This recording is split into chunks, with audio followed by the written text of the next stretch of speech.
We're here with the Record Lounge, middle of the Mitten, like, committee, I guess. Yeah. Committee or like. I guess you'd classify us as an independent study because that's Okay. officially what it is, and then we've all assumed our own titles. We've got our graphic designer and. Can you go through and like introduce? Oh, yeah, yourself sure. and titles you have? Well, I was the graphic designer. I'm Reanna, senior with professional writing at Michigan State. So. I'm Hodge. I'm a super senior at Michigan State. Yes. Yeah. Also professional writing, and I'm the creator/director. I'm Dan. I'm the assistant director, and I'm also a professional writing student. I'm Jon. I'm the faculty mentor of the independent study, and I teach in the professional writing program at Michigan State. And Hodge, I know this is like your brainchild, basically. You want to? It really is. Yeah. You want to talk about how you got these guys involved and how they helped you? Yeah. It was actually I took a course with Jon, and he does an interview at the end of the semester where you discuss, what you enjoyed, what you didn't enjoy, what you did in the class that you thought was useful, that sort of thing. Mm-hmm. And I, at some point, made a mention of applying it to what I do in the local music scene. And so, the progression of the conversation just naturally ended up, the whole interview for the course was basically Jon and I talking about Middle of the Mitten and how interesting it was to bring all of these local musicians together. Mm-hmm. And he just asked, he said, that sounds like something great. What would you think about doing that as an independent study? And it's something that had never occurred to me before. As much as I've done with the show and as many different ideas as I've come up with, that was something that really just, a light bulb went off, and I thought it was a great idea. And so we just started planning it at that point immediately. Mm-hmm. And I had classes with Dan and Reanna both before, and I kind of knew them personally and knew their professional strengths and thought that we could really make a good team and get this whole thing done. How did you guys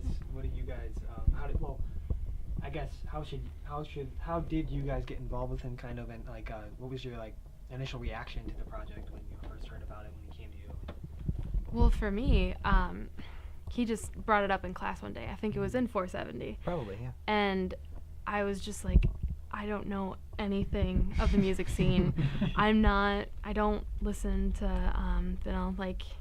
I just don't really know that much. I'm more mainstream. But, so I kind of flip-flopped for a while and didn't really know what I was going to be doing the next semester. I had to keep bugging you a lot. Yes, you did. But I finally decided, you know what, I want to do this. It sounds like fun. I love graphic design. That's what I want to do eventually. And so just went for it. And it's been a great experience, just awesome. It's great to get into the Lansing and Michigan music scene. It's really good. Did he come to you with ideas about designs first, or did you come up with the original designs for some of the stuff? Well, the last 2 years, I with his designs and some other professional writers who had a few little inputs sometimes. Right. Yeah. The first year we had a different professional writing student create the logo, and that was based on the original Record Lounge logo that one of the original owners had created. So he approached the shop and said, that was my design and you're using it, and no disrespect, but it's my intellectual property. So we said, no problem, we'll come up with our own logo. Mm-hmm. And the new ones, we actually have 3 new logos, and none of them could really morph into a Middle of the Mitten logo the same way that we wanted. So I knew that I needed someone who was very talented at design and creating to do that basically for me, because that's not my strength at all. Yeah, so the designs for this year were sort of based off of the last 2 years, but they're all original content. So it was a struggle, but in the end, definitely came out how I think we wanted it. Yeah, they're awesome. Yeah, so. Yeah, it's been very interesting in the way that the whole progression, over the 15 weeks of the semester, with all of the designs and spearheading everything graphic. I just said, here, Reanna, do it. Yeah. Here's a list of things that we need. Come up with whatever you want. Create a branding strategy, all of that, which is very opposite from the way that I worked with Dan, which was here's the list of the things I have to do, and I don't have time to do all of them. So could you please take some of this workload from me? Was that kind of really what you did? Was kind of just what he couldn't do? And Yeah. What were some of the things that he had you do? I just filled in the gaps for anywhere that Joel was just couldn't do with all. This is a huge project to take on with one person. So I did a lot of like the PR work, sort of like the marketing. I had a ridiculous amount of help from Joel and Jon, because I was really excited to do this sort of stuff, and Joel knew that, and so I think that's sort of why he picked me, but I wasn't very experienced in it. So I did I wrote a press release. I was the one contacting radio stations and newspaper, at least initially, then Joel sort of took that over.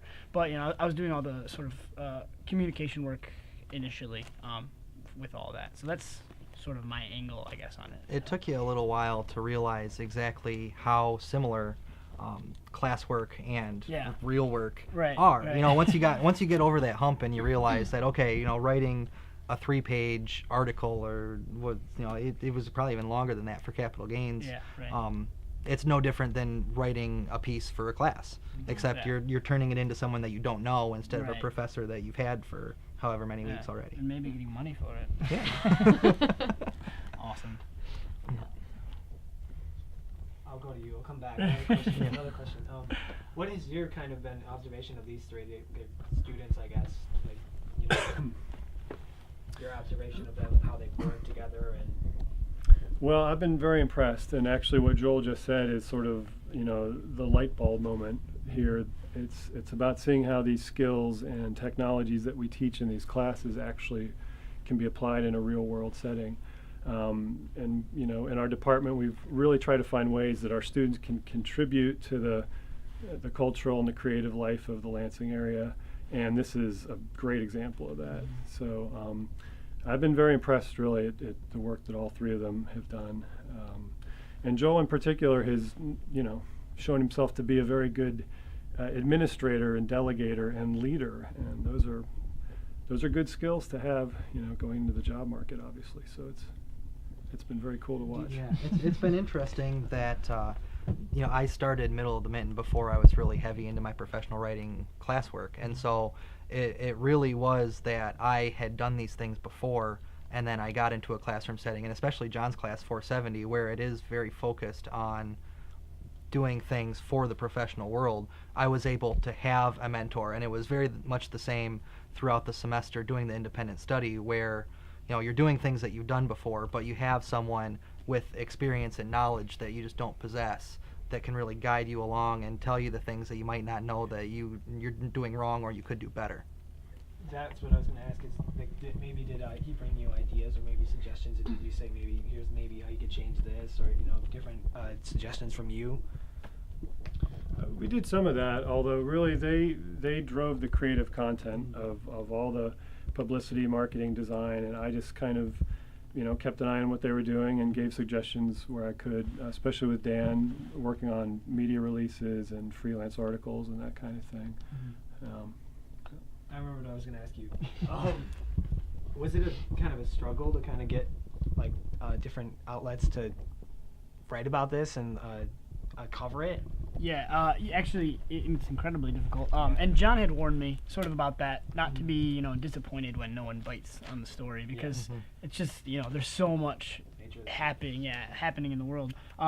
So it wasn't difficult really to get Capital Gains to submit my article to them. Jon actually had an in, which was kind of nice, or at least a contact. So that part, I wrote the article, and it had to be a certain caliber in order for them to accept it. But actually getting that to them and having them at least show some interest in it that's what's awesome about Capital Gains. It was easy for them to show some interest in that. And then for the most part, getting newspapers and radio stations to cover it was unfortunately not possible. It didn't happen. Yeah, I think you just kind of primed them for me, because I contacted a lot of radio stations just over the winter break, and it was just as much of a struggle as I'm sure you had, just even getting them to even mention the show.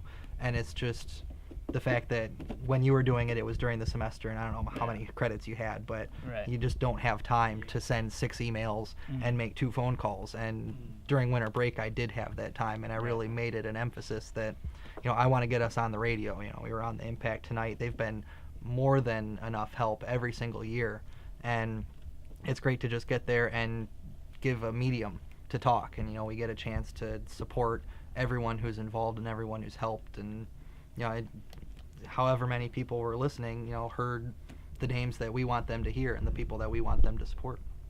Speaking of, let's talk about like the lineup. Like, what was the? Hold up 1 second. Okay, you're good. What was the initial lineup when you started? Did you say, here's the bands I want, and then how did you get to now? Where did you get the bands you wanted, and is the lineup what you wanted it to be? Life Size Ghost has been a part of the show for each of the 3 years, and that's because the show originated with me wanting to get Life Size Ghost and Your Best Friend and Cheap Girls on the same stage. And each of the 3 years, Cheap Girls has been on a tour, and pretty much every year they're in Florida in January, and I don't blame them, but it means that they can't be part of Middle of the Mitten.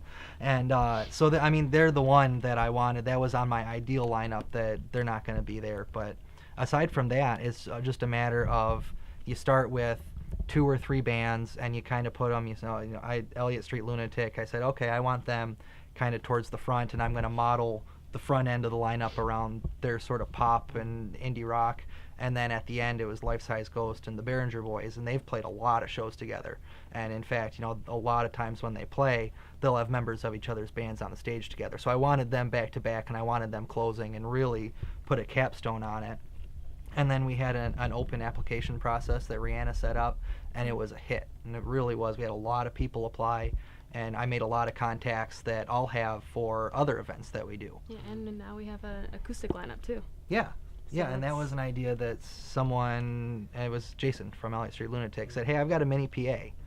Why don't you set that up and have people instead of just your regular filler music? Yeah. And so a lot of acoustic acts applied especially. And that's the first time this year, right, with an acoustic stage? Yep. And you also have like Frank and Ernest on this too, and they're kind of since the other 2 years, it's been kind of those kind of, I don't want to pigeonhole it, but like indie rock, yeah. Kind of, and they're kind of like a more pop punkish kind of. They're the BMP guys, and they're right. They're like the one BMP band, and it's kind of like that's good that you're incorporating, those And last year it was the Breakups. Mhm. That was the BMP band, yeah. And I try to do it. There are so many collectives now, Yeah. and even in the past year between last year's show and this year's show, a lot of collectives have sprouted up, and I'd like to incorporate one band from each, but it's not possible to have that big of an event yet.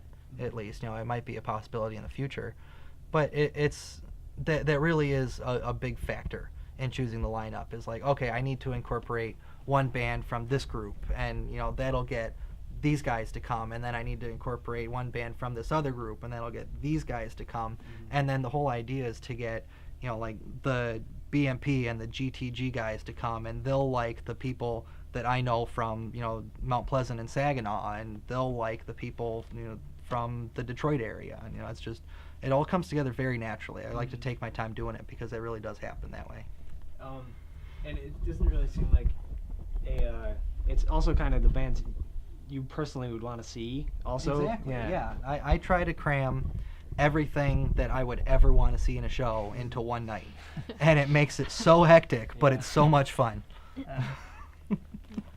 Door prizes and all of the bands, and now like acoustic side stage. I mean, it's, what is it, 6.5, 7 hours of music. I mean, like, what more could you ask for in one show, one night of the week? Your dream show. Exactly. That's one thing that's so awesome about it, is that Joel's knowledge of just like all these bands, they would, as you sort of touched on, they would never play together, in any other situation. So it's so cool to have these bands playing together that would never really play together. So. My biggest compliment was after last year's show, I had the last 2 bands were next to last were Life Size Ghost and Poor Boys Relief, and they didn't know each other personally. They hadn't even heard of each other, and then they were back to back in the headlining slots, and they immediately went on a mini tour together. Like, that was just that's exactly what the show is for, is to introduce those people to each other. I'm out of questions. Cool. All right. Yeah, anything else you guys wanted to touch on? Come to the show. Yeah, come to the show. Come to the show. January 29th. Yeah. You can plug things. Awesome. Yeah. Good. Right. I just wasn't sure.